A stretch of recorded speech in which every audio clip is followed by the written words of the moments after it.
The case of Michael Rockefeller's disappearance on an expedition to Papua. Michael Clark Rockefeller, the son of the New York governor and later United States Vice President Nelson Rockefeller, mysteriously disappeared on November 19, 1961 during an expedition to the remote Asmat region of the Dutch New Guinea.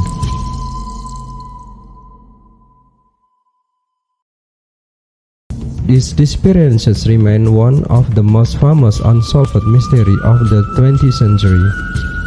Born in the 1938s, Michael was a young and ambitious member of the wealthy Rockefeller family. He developed a strong interest in art, anthropology, and exploration.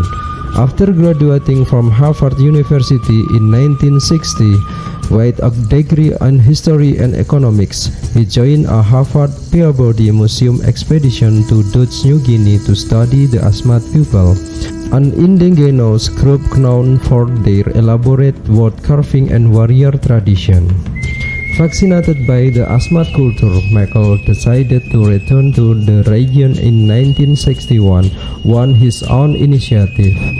He planned to collect Asmat art from the newly established Museum of Primitive Art in New York, which had been founded by his father. In November 1961, Michael Rockefeller and Dutch anthropologist Rene Wassing were traveling along the coast of Dutch New Guinea in a catamaran, a small double-hulled boat. When their vessel capsized due to rough weather, the two local Quaits who accompanied them swam to get help.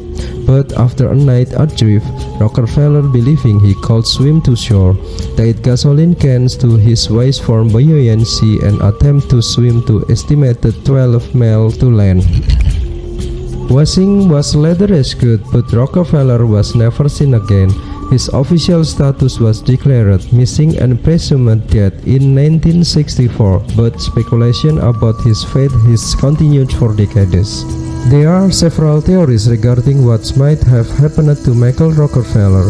Many believe that Rockefeller simply drowned before reaching the shore or was carried away by strong currents.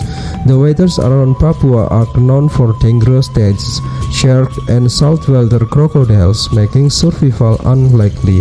One of the most widely discussed theories is that Rockefeller reached the shore but was killed by the Asmat people.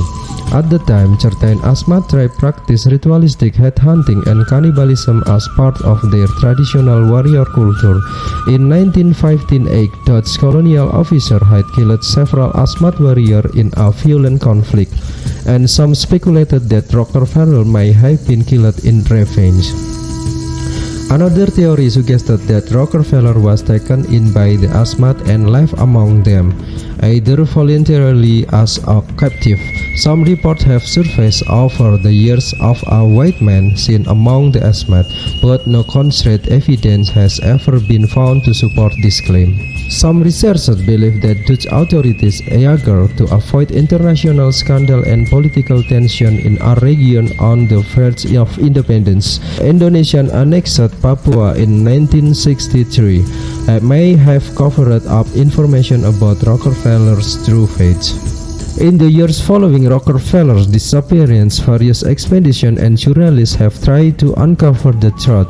In 2014, journalist Carl Hoffman published Seven Harvests, a tale of cannibals, colonialism, and Michael Rockefeller's tragic quest for primitive art, in which he claimed to have guaranteed compelling evidence that Rockefeller was indeed killed by the Asmat. According to his research, Asmat elders allegedly admitted in interview that Rockefeller had been killed and ritually consumed.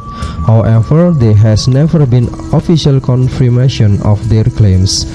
Michael Rockefeller's disappearance remains a haunting mystery that symbolizes that risk of cultural exploration and the clash between modern and indigenous worlds. His name continues to intrigue adventurers, historians, and conspiracy theorists alike. To this day, no definitive proof of the fate has been found, and his story remains one of the greatest unsolved mysteries of the 20th century.